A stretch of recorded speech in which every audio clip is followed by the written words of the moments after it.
যুক্তরাষ্ট্রে মাঝ আকাশে দুটি হেলিকপ্টারের মুখোমুখি সংঘর্ষের ঘটনা ঘটেছে। নিউ জার্সি অঙ্গরাজ্যের হ্যাম্পটন মিউনিসিপ্যাল বিমানবন্দরের আকাশে রোববার স্থানীয় সময় সকাল 11:25 এ দুর্ঘটনা ঘটে। স্থানীয় পুলিশ জানায়, সংঘর্ষে একটি হেলিকপ্টারের পাইলট ঘটনাস্থলেই নিহত হন। অপর হেলিকপ্টারের পাইলট গুরুতর আহত অবস্থায় উদ্ধার করে হাসপাতালে নেওয়া হয়েছে।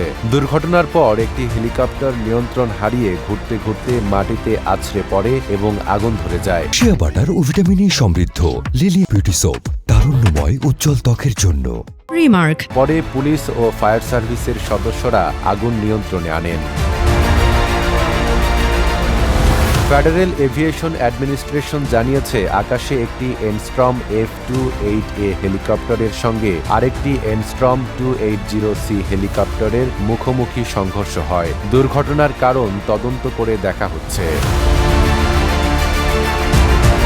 নাইম আরাবি, ঢাকা পোস্ট।